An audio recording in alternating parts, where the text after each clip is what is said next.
Jasper Heritage Rail Station, yes, it has served passengers since it was built in 1926, but beside it lies the iconic Canadian National 6015 steam locomotive, a relic from an era when rail travel was king, standing proudly outside the station since it was placed here on display in 1972. She would spend most of her life traversing passengers in and out of Jasper, and was actually one of only 20 Canadian steam locomotives that would escape the scrapyard after the full-time switch from diesel in the 1950s. Now, of course, you should never ask a lady about her weight, but this is the one exception, and this girl clocks in at over 500,000 pounds. And that doesn't even include anything that she was pulling.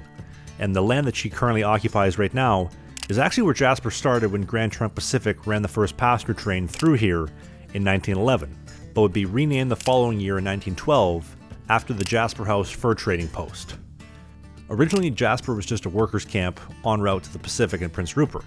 but quickly became a focal point to draw tourists through the Northern Rockies, and following Grand Trunk Pacific's 1920 bankruptcy and absorbing into the newly formed Canadian National Railways, from 1920 until 1978,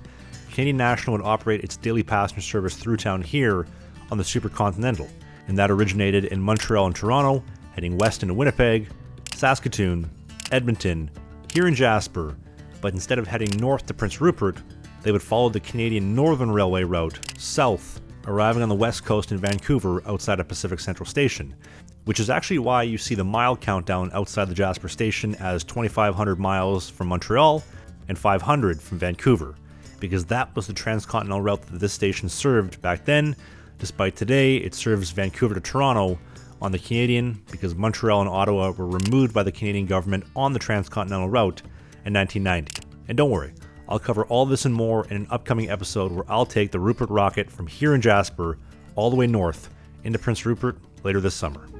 Now, traditionally, all the railway hotels had Royal Mail service, because when the hotels were built, all of Canada's railways were the backbone of Canada's mail service, moving parcels, letters, and everything in between by rail. So obviously it made sense that the hotels had a built-in daily mail service so you could stay and send a letter to your loved ones back home.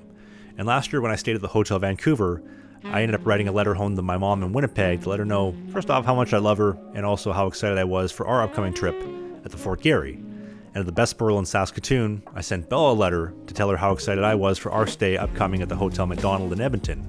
Now, sadly, the Jasper Park Lodge, for whatever reason, never got Royal Mail service, and although I did get a few complimentary postcards, which you see here, I was a little bit bummed that they didn't have any room to write anything or any personalized messages on it, because I would have loved to have repeated that experience, but I'll be staying at plenty more railway hotels coming up in the near future, so stay tuned for that.